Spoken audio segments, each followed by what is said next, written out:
Hi, everyone. Thank you for joining us today in this event organized by Medscape. I am Elie Naddaf, an associate professor of neurology at Mayo Clinic in Rochester, Minnesota in the US. And it's my pleasure and honor to be joined today by Dr. Lisa Christopher-Stine, who's a professor of medicine and neurology at Johns Hopkins School of Medicine in Baltimore, Maryland in the US as well. And today's event title is Quick Case Primers in Inclusion Body Myositis. Next, please. Next slide, please. So in today's event, we will be chatting to help you out and to delineate how to diagnose someone with inclusion body myositis. We will be focusing on diagnostic pitfalls and clinical pearls that would aid you in the diagnosis. We'll also briefly touch on how to interpret muscle biopsy and other testing that help out with the diagnosis. And we will review the recently published 2024 European Neuromuscular Center diagnostic criteria for IBM. So I'll start first with a case presentation. And this is a 63-year-old man who presented with a 3-year history of progressive right hand grip weakness without any pain, any numbness, or tingling. So patient would typically tell you that they've been having something changed with their hand dexterity, or they've been having difficulty opening jars, picking up small objects. Then a year prior to presentation, the patient started also noticing lower limb weakness. And here they can just say difficulty walking, which we could a little bit probe more to see whether their foot is catching on the floor. For example, do they have foot drop or incoordination? Or in the case of IBM, it's common for their knees to give out, or they have special difficulties with stairs or with low seats. The patient has been noticing some difficulty swallowing, especially with dry food, but he was not sure if it's related. So this is more a typical presentation symptom-wise where you would suspect IBM. Now we move on to the clinical examination. And here we're gonna focus on the motor examination. So in the upper limb, the muscle that's most commonly and usually most severely affected by IBM is the deep finger flexors. So these are the muscles that help you flex the last joint in your hand. And that's what you want to check on exam. So just assessing grip strengths like this, it's probably not as sensitive. You just want to a little bit of isolate these muscles and tell the patient to flex their finger and see if you can overcome it or not. And it takes a little bit of trial and error to get used to these muscles. It's commonly asymmetric, sometimes only in a single hand. And even within the same hand, the severity can vary from one finger to the other. So you might want to examine all the fingers. Now, Elie, I can stop you and ask you, I think it's a great thing you've brought up regarding finger flexors. So for me, that's a huge red flag that I should be maybe thinking about certain diagnostic possibilities. Is it your understanding as a neurologist, I feel like I've understood this better, that finger flexors really do remain strong, even in elderly people? We should not lose our finger flexor strength. Is that correct, that you would expect even maybe an 83-year-old frail woman still be able to hold on when you just did the exam that you showed us? You are very correct. It's one of the most resilient muscles, even in many diseases, for example, in ALS, where the patient can be nearly completely paralyzed and they still have a very good grip muscle. And some theories for that throughout the evolution, the grip was very important. So that's why it remained preserved. And that's why in this unusual scenario where you see grip flexion weakness, IBM should come to mind. It's not the only disease, but it is not a muscle that's not commonly involved with aging or other diseases. Now, the lower limb is a little bit more tricky because unlike the finger flexor, the quadriceps is a big and strong muscle. So if you just tell the patient to extend their leg and you push against them, you're a bit at a disadvantage because they mechanically lock their knee. So you can miss even moderate to even severe weakness. So you want the knee to be bent and the patient try to extend their knee against resistance. Even with that, you could really miss a mild weakness. So another step, if you wish, if you did not identify why the patient feels weak, would be to have the patient kneel on one knee and try to get up with the minimal use of their hands. And that can highlight the minimal weakness. That's an excellent point. Such a great clinical pearl. Thanks for reminding us of that. Yeah, and it takes a while to go from that to weakness on manual tests. So that's with the quadriceps. That's great. As far as blood tests, typical blood tests, you'd have elevation in the CK in most cases, but it's not super high. So you should not have a CK of 7,000 or 8,000. Now, if you thought about IBM, you might request the blood test, the antibody, the CN1A antibody. About half of patients with IBM have that antibody.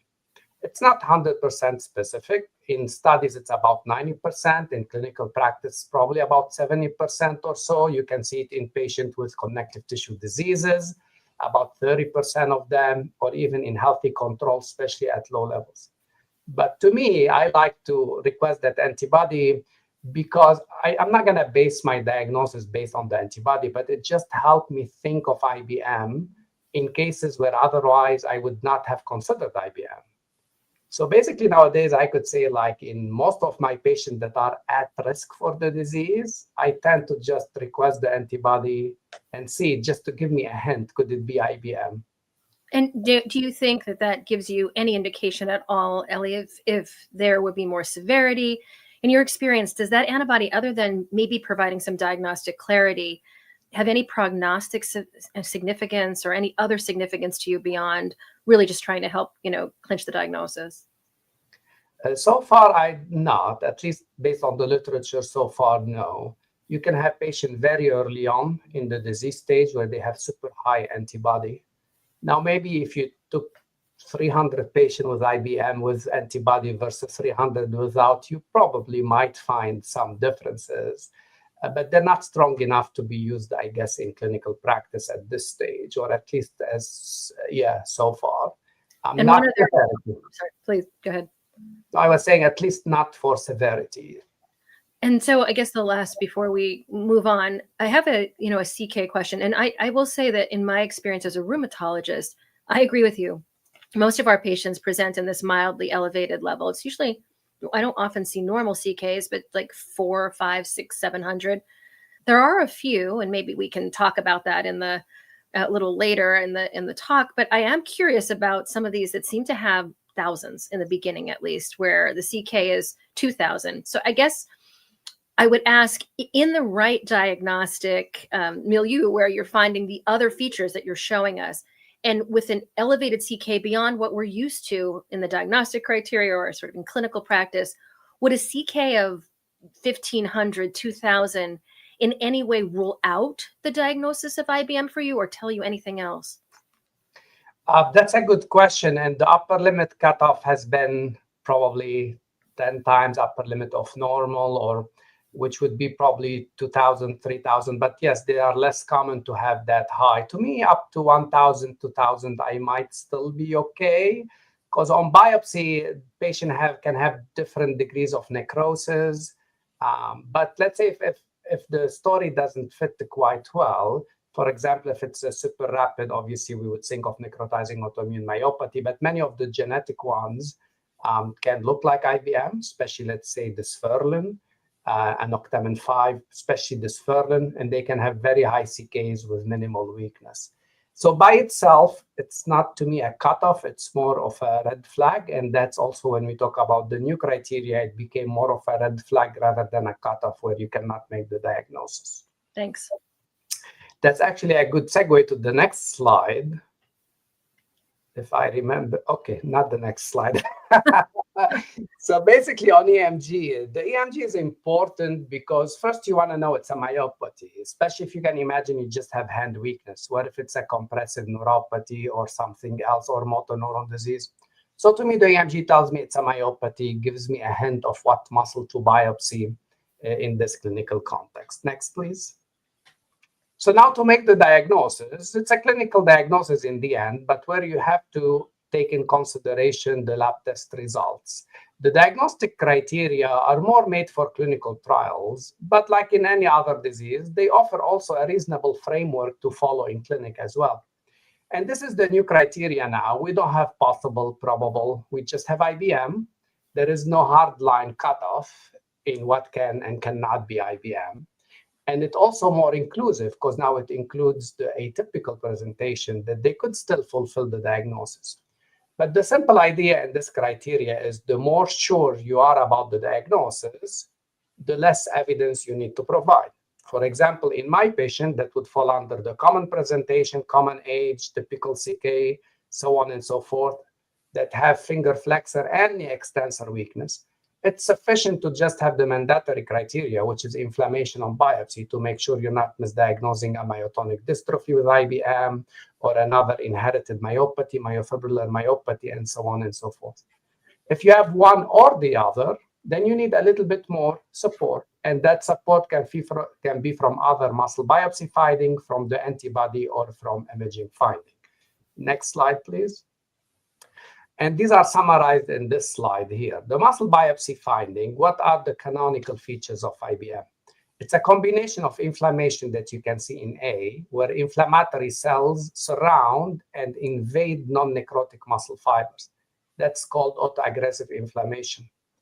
Then you have in B the rimmed vacuoles, which are literally like garbage bags. It means the cells producing too much garbage, or the garbage disposal system has aged and is not working well. And then you start seeing protein aggregates in the fiber.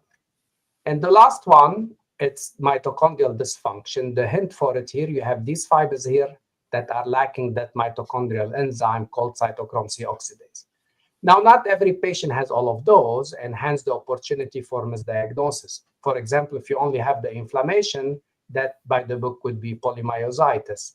The most two common findings are inflammation and mitochondrial dysfunction. And that's why the new criteria, you could also use other methods instead of repeating a biopsy, whether you demonstrate a typical pattern on MRI, which briefly, it mirrors the clinical phenotype. So if you look up in C near the hip, they're very well preserved. The posterior compartment is reasonably preserved. It's more distal close to the knee. So it's proximal to distal gradient, or if you're going by severe distal to proximal gradient, where you start seeing the vastus melting away, preserving the muscle in the middle, that's the rectus femoris, being replaced by fat, and a little bit of T2 signal around that area. And in the leg, the medial gastrocnemius that you see here in white is the most severely affected. Now, you probably, your radiologist, wherever you are, even at big center, probably not going to read it for you as an IBM pattern. You probably have to get familiar yourself, seeing the muscle, talk to your radiologist, maybe tell them at least list those muscles for you to make the call. What has been your experience, Lisa, in that regard? You know, I think we're fortunate at a large center that's tertiary care that we do have radiologists, musculoskeletal radiologists, who will read this. Although, to your point, I'm not sure. I've definitely seen them be able to drill down very carefully at the amount of fatty replacement or atrophy or edema in the muscle. And they do mention the pattern, but I don't think I have had them go so far as to say that they think it's consistent with an IBM pattern very often, if ever. I think the other thing I learned, and I've taught others about musculoskeletal imaging for myositis, is that we do not use contrast. It would be rare to use contrast. Many people make the assumption, because we see two different images here, that this is a contrasted study. And in our experience, we use T1 and STIR sequences. So T1 to see exactly, as you pointed out, the architecture, and T2 or STIR sequences where it's a fat suppressed image, where all that fat becomes dark around the periphery of the thigh. And then the muscle is bright, indicating some injury. It's not always myositis. I think the other thing I would be cautious of is I have had referral cases come in from other centers where an MRI was read and any edema becomes myositis. And the patient says, the radiologist told me I have myositis. The radiologist cannot tell you have myositis. They cannot. The pathologist may be able to tell you this, but the radiologist, right? So I don't know if you've seen that as well, but in less experienced hands, or sometimes in just some people read it, they instantly say myositis. And I think that we have to be so cautious for that. Yeah, I totally agree. We're also fortunate to have excellent musculoskeletal people.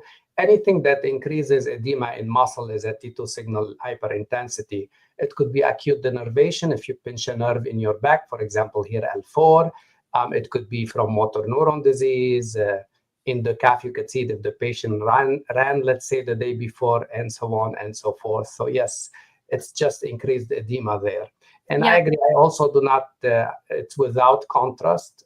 There are very specific cases. Probably the audience today doesn't have to worry about them. But if you're thinking of sarcoidosis or fasciitis, you might. But otherwise, 99% of the time, you will not need the contrast. So with that, you had your clinical presentation, which in this case was typical. You provided additional support, mandatory elements, still inflammation on biopsy, and whether you needed other biopsy finding or imaging or the antibody to support your case and be able to make the diagnosis of IBM. And with that, we'll move to the next slide with Dr. Christopher-Stine. So of course they give me somewhat the atypical case, right? As rheumatologist, I feel like you go to medical school and you think that everything is going to be exactly the way it presents in the textbook. And I'm humbled every single week in my clinic that people do not read the textbook for their diagnoses somehow. So here's we find a 51-year-old woman. So I'll mention that so first thing about being somewhat atypical is that in inclusion body myositis, we're at least taught that this seems to present itself more in men. And that's something as someone who studies and thinks about autoimmune diseases, a little atypical. So in our experience, for example, lupus has a multifold presentation higher in women than men. So it's atypical for us to see more men than women present with IBM. So she's a woman. So maybe we're not even thinking about IBM. And the other atypical thing is that she just has mild intermittent oral pharyngeal dysphagia. So this is at her presentation. No limb weakness, no mention of anything else. Next slide, please. So we have our 51-year-old woman. She's on the younger-ish side for this disease. It's still within reason, but she's not in her, upper years. Her CK is also normal at this time. She has an ANA, and I spend my life trying to figure out, why people have positive ANAs. It's a very nonspecific test, especially in low titer. And if we had looked closer, she would have a 1 to 80, very low titer, which we'd probably dismiss. What I don't dismiss, and I think about it here, we'll just park that here, is that she has a positive SSA, or sometimes we call it RHO antibody. This is a Sjogren syndrome associated antibody, but it does definitely keep company in a fair amount of patients with inclusion body myositis. And I don't know if I'd love to hear a little more of your take on this as a neurologist and maybe what this means. I know this has been published. So that's an early clue, but definitely not one that I would have thought of at this stage of isolated oropharyngeal dysphagia alone for IBM. The myositis panel is negative. So that I just mentioned, not that we're thinking about HMGCR here at all, but the HMGCR antibody and the anti-CN1A antibodies can be often not part of the full panel. So sometimes we get every antibody but those two. And so if you're thinking of either of those, in this case, while we're not there yet, had we been thinking about IBM, that antibody being positive may have been helpful, but we didn't test it then because it wasn't included in the bundle of other myositis antibodies. I don't know if you find that as well, Elie, where people are tested but not tested for CN1A. Yeah, you have to individually request the antibody. Very important for me. I certainly learned that as a teaching point for myself. And her clinical features, and the reason we ask is, could she have any other autoimmune process? At that time, she wasn't reporting any rash, no arthritis, and no lung involvement. And we wouldn't expect to see any of these in IBM either, but we would be able to see them in other myopathies. And certainly dysphagia can be one of the premier features of any of the inflammatory myopathies in general. But so oropharyngeal dysphagia always gets my attention. But in isolation, I have to say that this is a bit atypical. Next slide, please. So, and next, she's referred to ENT and speech therapy. And so years go by. Nothing is really determined other than the fact that she has isolated dysphagia. Now it's worsening. Now it includes pills. She's starting to have dysphagia for solids, not only liquids. She still has no overt limb weakness, proximally or distally at this point. Next, please. So now we see her CK level. And so before, you remember, in year 0, it was normal. And now we're at that level we just talked about with Dr. Naddaf. Elie told us that the CK should be, in slightly above normal. 400 is definitely typical of IBM. There's some concern for a neurologic cause of her dysphagia, and she has an EMG. And this is an outside clinical office. And what I'm told when I get this report, when I see this report, is it's equivocal myopathic changes. And that's not totally atypical. I have certainly learned, I will give it to my neurology colleagues to agree or disagree, but I definitely think that the EMG and nerve conduction studies are operator dependent studies. And in the right hands, I get good information. And in less experienced hands, I get no information or sometimes bad information. Would you say that that's true? Yeah, I think EMG definitely, especially if someone's practice with EMG is mostly dedicated to nerve root compression and carpal tunnel, myopathies can be a bit more challenging. On the other side, if you have very good EMG, or as far as sensitivity, I believe EMG is the most sensitive. So you can have a lot of cases where there is myopathy on EMG and you still do not see any changes on MRI. And the dysphagia one are particularly important because you cannot touch the swallow muscle. You cannot examine them. You cannot needle them. So you're really relying on finding things elsewhere, clinically, on EMG, on MRI, to help guide the diagnosis. Such a great point. Thank you. So she's referred to rheumatology at this point, and no weaknesses noted. She does have that mildly elevated CK that's confirmed again.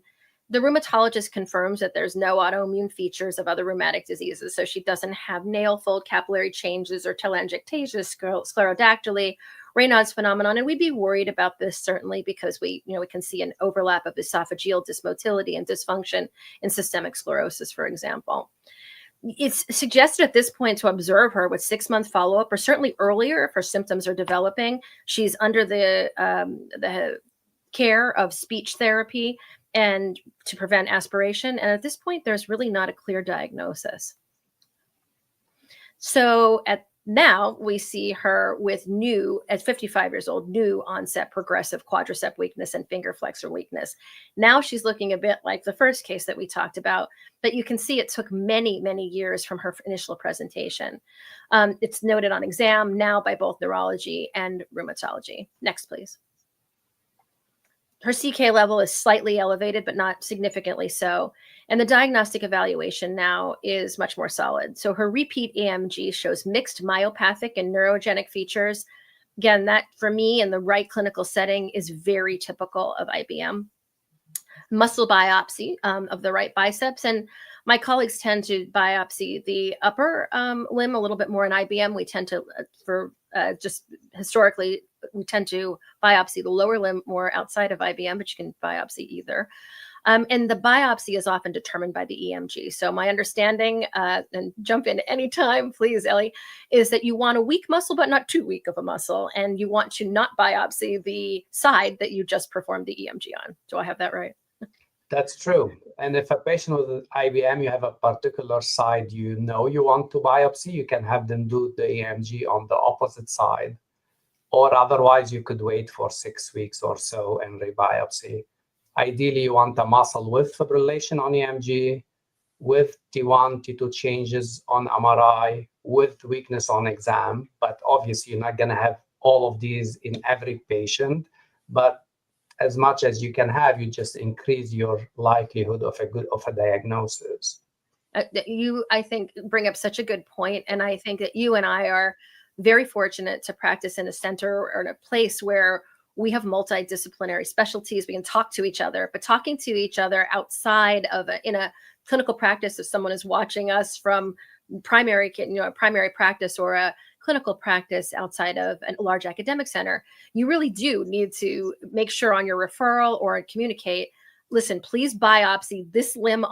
Please do an EMG on this limb on this side if you have a limb in mind. But if you don't communicate that, unfortunately, you're often stuck with waiting several weeks if you want it the other side for the reason you said. So that's hugely important. So her muscle biopsy shows chronic inflammation, no rim vacuoles for her either, and some COX negative fibers. So I want to point out that she has, by the new diagnostic criteria, the mandatory finding of inflammation. She has no rim vacuoles, but she does have COX negative fibers. So that's one of the supportive features. And she does now that we realize she was never tested for this, we test her now, and she has CN1A antibodies. And that's the second supportive feature.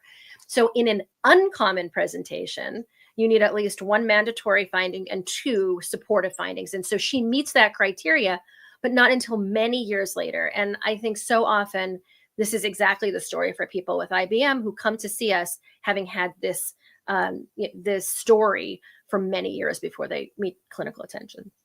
I would add here a couple of quick points. One, as you see, you did not need to use the MRI. So not everyone has access to all testing. You just do with whatever is available for you. You could still establish the diagnosis. And the second, if she had some biopsy before, with the new criteria, with just having dysphagia, you could enter at least the criteria and get the antibody, get something on biopsy, and get the diagnosis earlier. While in all previous criteria, until you have finger flexion or knee extension, you're not even able to enter the criteria. You would be ruled out. Super, very, very important point. Thank you. Next. So what helped correct her misdiagnosis? Well, the EMG being repeated. We talked about the fact that this is an operator-dependent test in itself that has to be in good clinical hands. And to both of our points, I think we know that in great hands and someone who's very facile with EMG, boy, that can really be hugely helpful in focusing your diagnostic clarity. So detecting chronic mixed patterns, we talked about neurogenic and myopathic features, as well as the targeted muscle biopsy, which not only demonstrated endomysial inflammation, which, by the way, how many diagnoses do we get, Elie, of polymyositis, because they just see endomysial inflammation and don't go further? A huge diagnostic dilemma there. And then Cox negative fibers. But, again, no rim vacuoles. And I think that we all look for those rimmed vacuoles that would be classic. And I think more often than not, we're trying to search, figuring out where they are, if they're there at all. Excellent neuromuscular pathologists here in their expert hands sometimes look very carefully, and we cannot find those vacuoles. So seeing mitochondrial damage, mitochondrial involvement, those Cox negative fibers are a big light bulb for me. And then finally, the anti-CN1A antibodies. We talked about the fact it's not necessarily just specific for IBM. I see this in dermatomyositis. We see it in Sjogren's syndrome. However, usually dermatomyositis or Sjogren's by itself isn't the diagnostic. It's not in the original or the highest diagnostic criteria for the differential diagnosis when someone is presenting with IBM. And next, please. So in conclusion, we've noticed that isolated dysphagia, please know that this can precede limb weakness in IBM, especially in somewhat older patients. It is something that, to be honest, I think my neurology colleagues taught me to be more sensitive to look for. And I think it's great that it's in the diagnostic criteria to remind us. Anti-CN1A testing should be considered in unexplained dysphagia, even really with minimal or CK elevation. So in addition to all the things that we think about that can cause dysphagia, as a rheumatologist, IBM might not be top of mind with no other muscle weakness, but it is now for me. Muscle biopsy, it's critical. And, I'm an antibody gal, I'm a rheumatologist. And so for a while I said, well, if they look like they have finger flexor weakness and quadricep weakness and a high CK, why do we biopsy? Elie's going to tell me you always biopsy. I think he's taught me that. It's critical. It ensures adequate sampling from the muscle groups that affected. We've talked about that. And often we'll biopsy the upper limb, but you can certainly biopsy the quadriceps muscle or another lower limb, but upper limbs predominate for us. Recurrent EMG and biopsy may be necessary, especially if the clinical suspicion remains high, even when your early workup is non-diagnostic. And I mentioned this before, not all inflammation is polymyositis. I'm not even sure what polymyositis is. I've said this so often. What is that? It's a diagnosis of exclusion. It's a wastebasket diagnosis that means many muscles are involved. In this case, though, think about this. So even without a vacuole, you really want to be thinking about those Cox negative fibers and your clinical presentation. So endomysial inflammation in the presence of finger flexor weakness, quadricep weakness, classic. Please take polymyositis off your differential and put in IBM. Next slide, please. Well, I would like to thank everyone for participating in the activity today. What a pleasure it is to be able to be live and ask all my questions to one of my dear colleagues and experts in the field. And we look forward to answering any unanswered questions that you may have from our presentation today. Thanks so much. It's my pleasure as well. And we will take the questions in the comments. And just one final comment from my end, because we were more focused on diagnosis. I think IBM and myositis in general, especially with the unresolved cases, are the best example how a multidisciplinary approach offers the best results for the patients.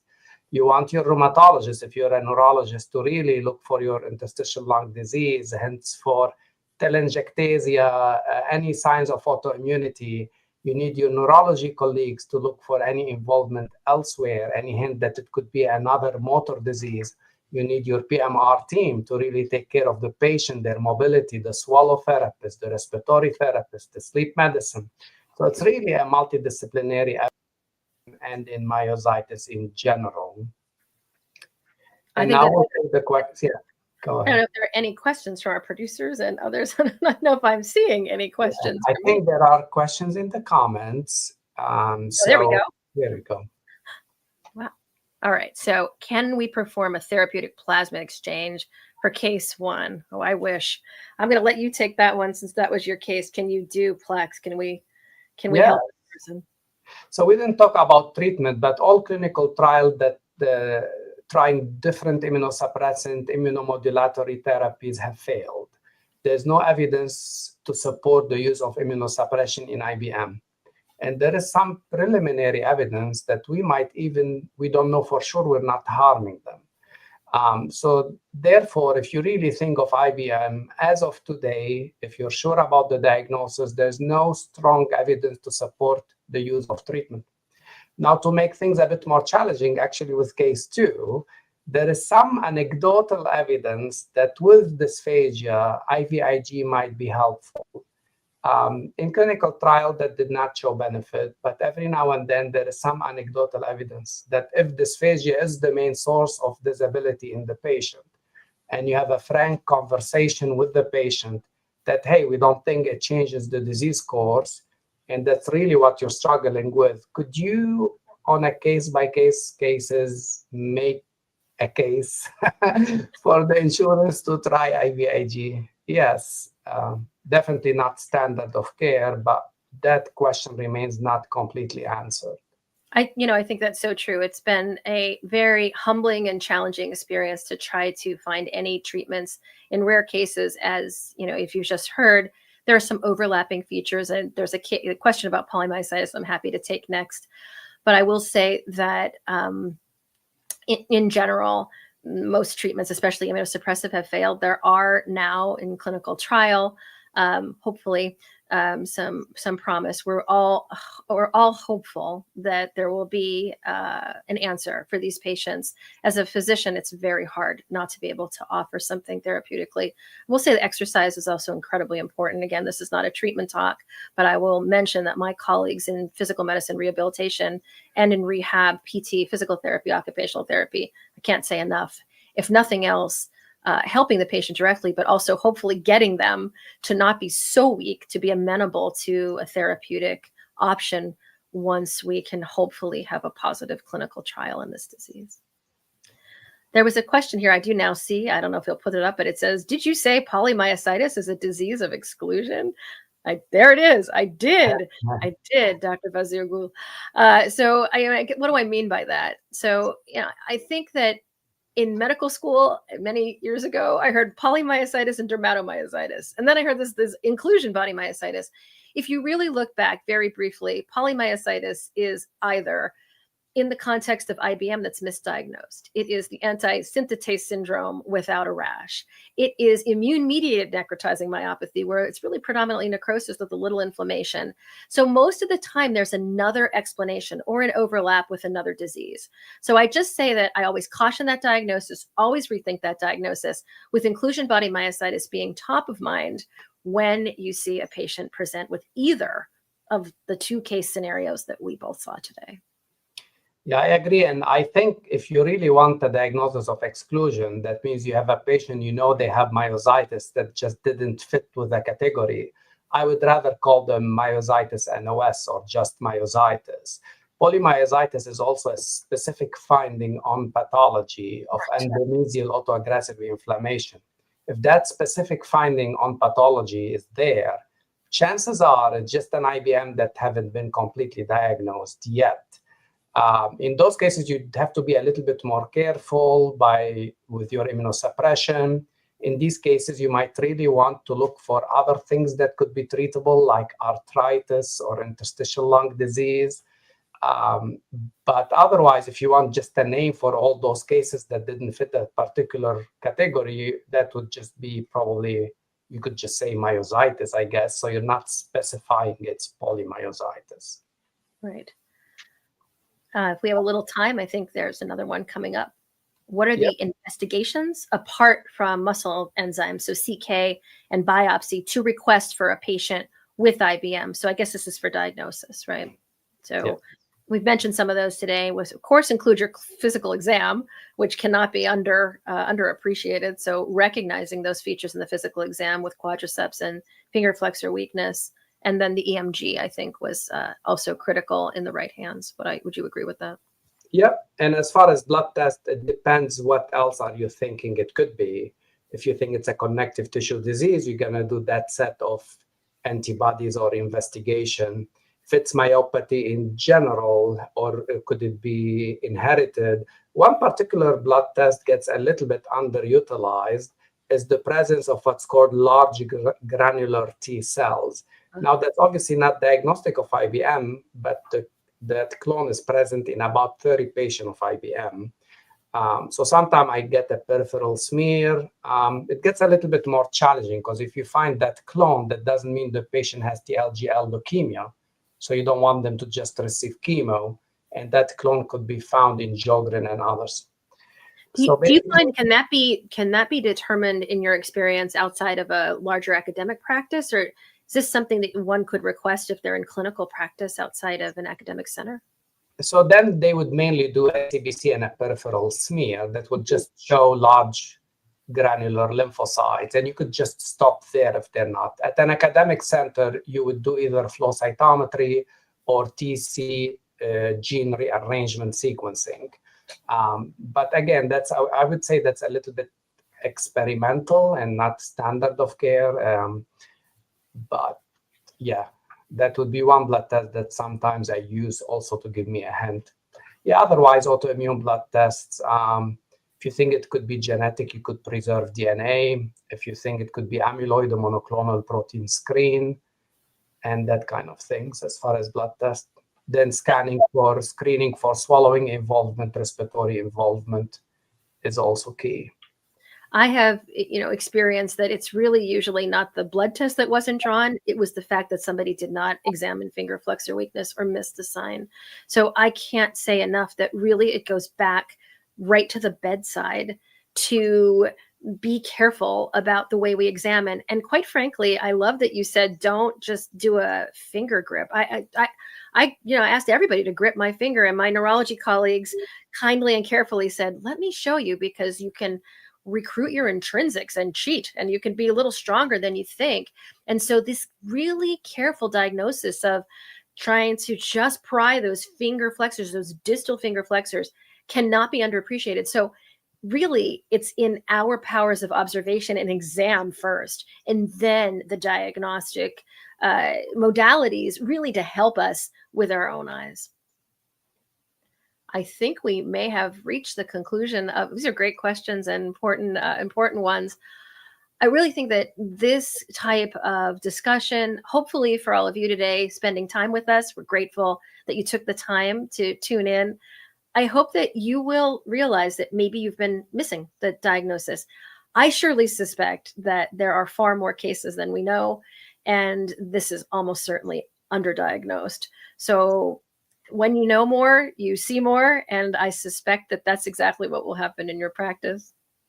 Yeah, I completely agree, and we all miss diagnoses. One thing to keep in mind that IBM is the most common muscle disease in adults. So by chance, if you're seeing someone older than 50 with any muscle symptom, there's a good chance they have IBM, just from epidemiology standpoint. So just keep that in mind. And yeah, thank you all for joining us today. It's been a pleasure. Thanks so much.